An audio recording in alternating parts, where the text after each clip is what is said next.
सत्ता और एक सरकार है जो 20 साल से सत्ता में काबिज है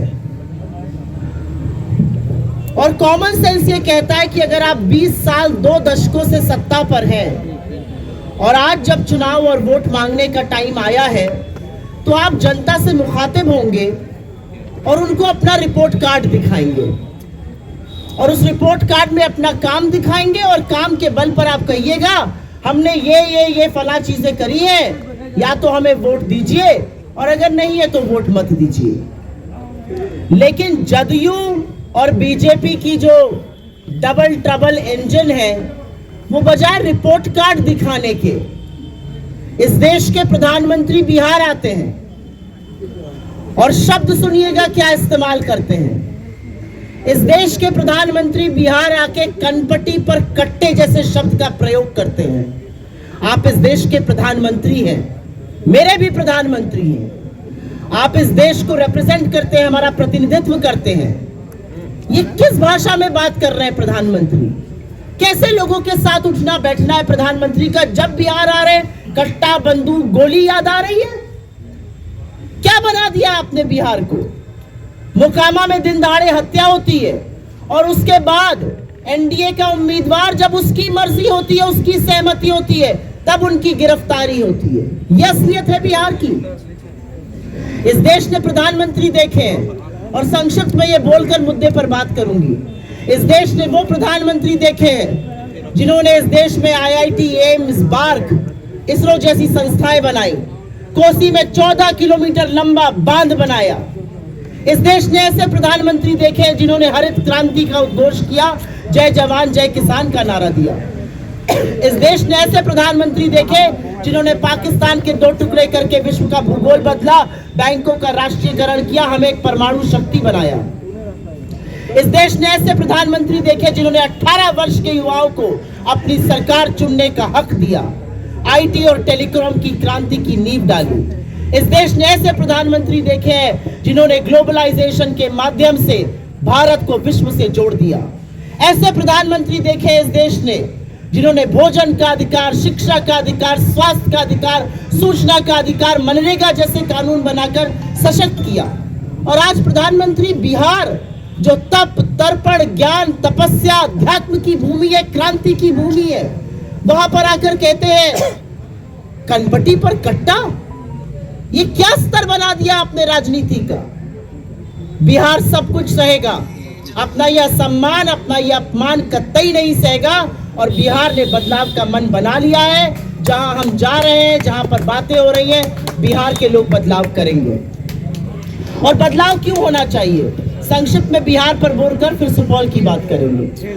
बदलाव इसलिए होना चाहिए क्योंकि एक ढोल बजाया गया सुशासन का। क्या है वो ढोल? वो ढोल ये है कि एसआई की दिन दहाड़े हत्या हो जाती है। वो ढोल ये है कि मोकामा में दिन दहाड़े गोली चलती है, रक्त रंजन हो रहा है चुनाव में। वो ढोल ये है कि 6 महीने में 9 कारोबारियों की हत्या हो जाती है। वो ढोल ये है कि 953 अपराध रोज के हो रहे हैं। वो ढोल ये है कि 18 बच्चों का रेप हर हफ्ते हो रहा है। क्या है वो ढोल? 17 साल के सुशासन में, 17 साल के डबल इंजन में 53,150 निर्मम हत्याएं हुई है। यह है लॉ एंड ऑर्डर बिहार का। हम लोग टीवी पर गैंग्स ऑफ वसेपुर और मिर्जापुर देख के सोचते हैं अरे भगवान ऐसा कैसे हो सकता है। टीवी पर बिहार आदमी आता है कट्टा पिस्तौल अपनी जेब में रखकर, अस्पताल में घुसता है, सीसीटीवी में सब कैद है, मार के चला जाता है। अस्पताल में घुसता है, जी राजधानी में मैनेजर का हत्या करके चला जाता है। यह आपने बिहार को बनाया है। किस शिक्षा की बात करते हैं? जिस नालंदा में दुनिया से लोग शिक्षा अर्जन के लिए आते थे, उस बिहार में आज 16,000 से ज्यादा स्कूल बिना बिजली के चल रहे हैं। 73,000 से ज्यादा स्कूल में कंप्यूटर नहीं है। स्वास्थ्य की बात करिएगा, इसी दरभंगा के एम्स को ढूंढ ढूंढ कर हम लोग परेशान हैं। दरभंगा का एम्स कहीं दिख नहीं रहा है, लोग दूरबीन से ढूंढ रहे हैं दरभंगा के एम्स को। और जो सरकारी अस्पताल है वो जर्जर अवस्था में है, उनकी जो दीवारें हैं वो उखड़ी पड़ी हुई है। 57% अस्पतालों की कमी है। मुजफ्फरपुर की बच्ची को 20 चाकुओं से गोदा जाता है, वो 8 घंटे एम्बुलेंस में पड़ी रहती है और दम तोड़ देती है। ये लॉ एंड ऑर्डर और ये स्वास्थ्य की कहानी है। नीति आयोग जिसके चेयरमैन खुद प्रधानमंत्री नरेंद्र मोदी है, उनका कहना है बिहार देश के सारे राज्यों में सबसे गरीब है। बिहार की औसतन आय ओडिशा की 1/3 और झारखंड की आधी है। ये बिहार जो चीनी का कटोरा होता था, जो राष्ट्र के चीनी उत्पादन में 27% की भागीदारी रखता था, अब 2% की भागीदारी रख रहा है। कब आएंगे मोदी जी? चुनाव दर चुनाव बीता जा रहा है। वो तो चाय पीने आने वाले थे चीनी की। बिहार में 1.25 लाख करोड़ का पैकेज आया था, याद है ना? खैरात नहीं आई थी, भाजपा के कोषाध्यक्ष ने नहीं दिया था, किसी के दादा का पैसा नहीं था, बिहार के हक का पैसा था। कहां है वो पैसा?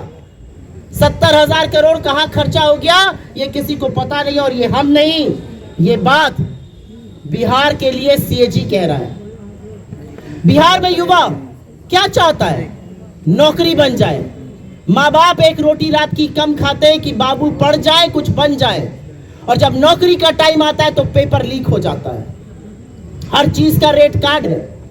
और जब युवा अपने हक की बात करता है, दिसंबर की ठुठुराती ठंड में उसके ऊपर पानी बरसाया जाता है, उसको लाठी से मारा जाता है। और वही युवा कह रहा है कि जिस युवा को आपने डंडा चलाया है वो बदला आपसे बूथ पर लेगा। और खुलकर ये कह रहा है पेपर लीक हो या जिस तरह से रेट हर चीज का बना हुआ है, वो सीधे सीधे बिहार में त्रासदी का द्योतक है। मैं यहाँ पर पढ़ना तो नहीं चाहती हूँ, लेकिन पढ़ देती हूँ डिग्रियों का रेट कार्ड। बीए 70,000 से 1 लाख में हो रहा है, बीएड 1.5 से 2 लाख में हो रहा है, डी फार्मा 3.5 से 4 लाख में हो रहा है, टेक्नीशियन तक 30,000 में। हर चीज का रेट तय है। नीट का पीजी हो, नीट का यूजी हो, टेट हो, रीट हो, हर चीज का रेट तय है। तो कैसे बिहार का युवा प्रोग्रेस करेगा?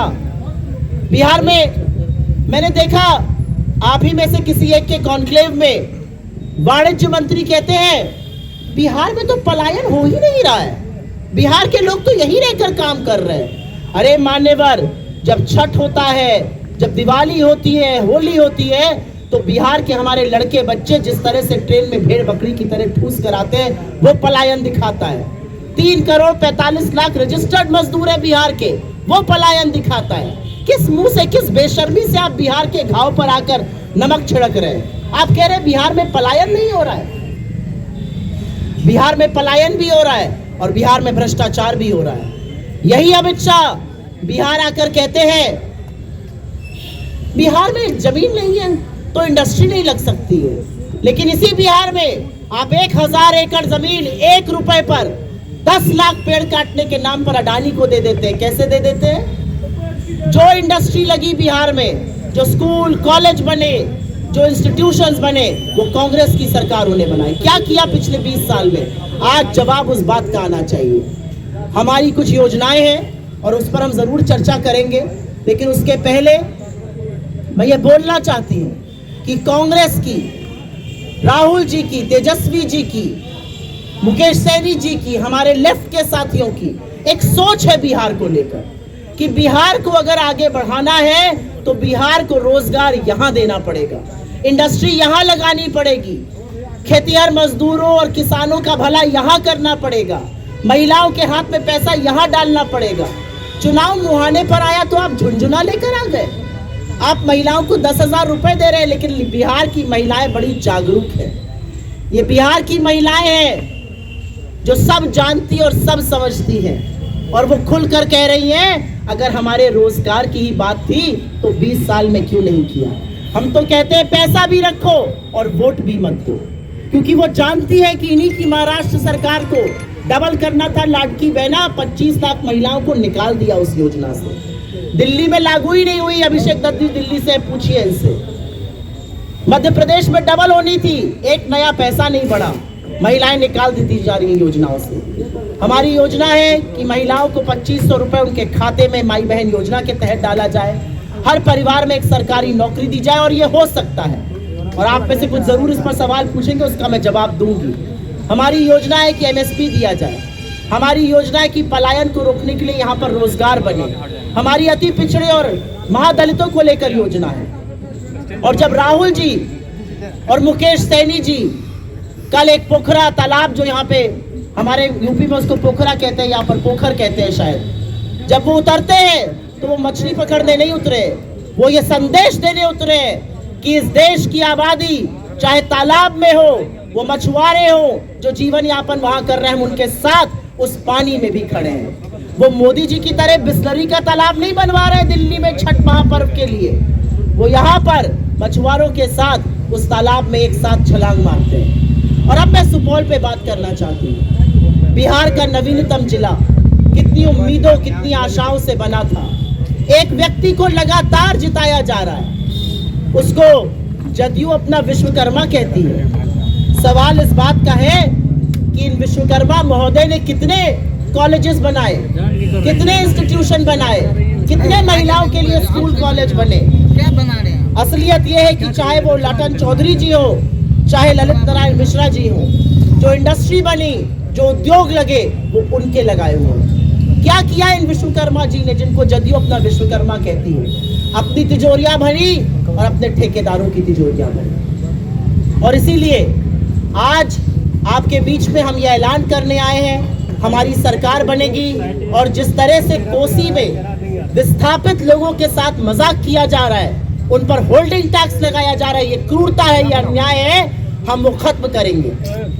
और हम किसी भी कीमत पर ये होने नहीं देंगे।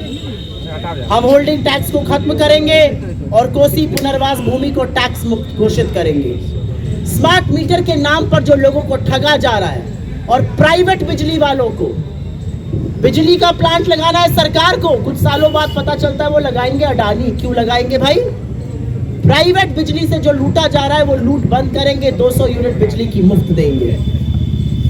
बाढ़ प्रभावित क्षेत्र, असलियत यह है कि बिहार के साथ, जब बिहार 70% बाढ़ ग्रसित था, तब आपके वोट के साथ खिलवाड़ किया जा रहा था। हम बाढ़ प्रभावित इलाकों में तटबंध निर्माण के लिए 5 साल की योजना बनाएंगे और आधुनिक तकनीक से पुनर्वास करेंगे। सुपौल में युवा प्रशिक्षण और उद्यमिता केंद्र बनेगा।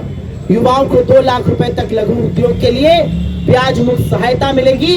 और ये काफी सारी चीजें जो हम कह रहे हैं, ये हमने कर्नाटका में, तेलंगाना में, हिमाचल में, राजस्थान में, छत्तीसगढ़ में करके दिखाई है और इसका फायदा भी है।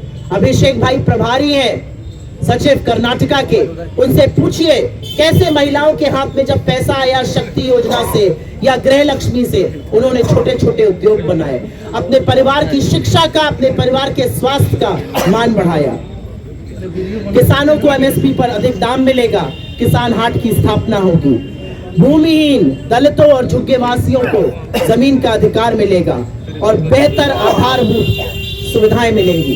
ये प्रेस कॉन्फ्रेंस खत्म करने से पहले यहाँ से कुछ ही दूर पर, कुछ ही फलांग पर रेलवे ओवरब्रिज 2022 में बन जाना था। 2025 में बैठे हैं, अभी भी सुपौल को कष्ट होता है, जाम लगता है, लोग परेशान हैं। वो रेलवे ओवरब्रिज क्यों नहीं बना? अगर डबल इंजन की सरकार है तो 2 डायरेक्शन में क्यों चल रही है? असल में डबल इंजन नहीं, ये ट्रबल इंजन है। और इसीलिए सुपौल और बिहार के बाकी क्षेत्रों का विकास नहीं हुआ है। लेकिन हमारा मानना है विकास वो लोग करेंगे जो यहाँ की पीड़ा, यहाँ का दर्द, यहाँ की तकलीफ समझ सके, जो यहाँ के लोग हों, जो समझ सके कि 2 गुजराती मिलकर 2 गुजरातियों का फायदा नहीं कराएंगे बिहार से, वो बिहार के युवाओं का फायदा कराएंगे, वो बिहार के लोगों का फायदा कराएंगे। और इसीलिए एक आधारभूत तरीके से हम बिहार का और सुपौल का विकास करने की बात कर रहे हैं। आपके सवालों का बहुत बहुत स्वागत है।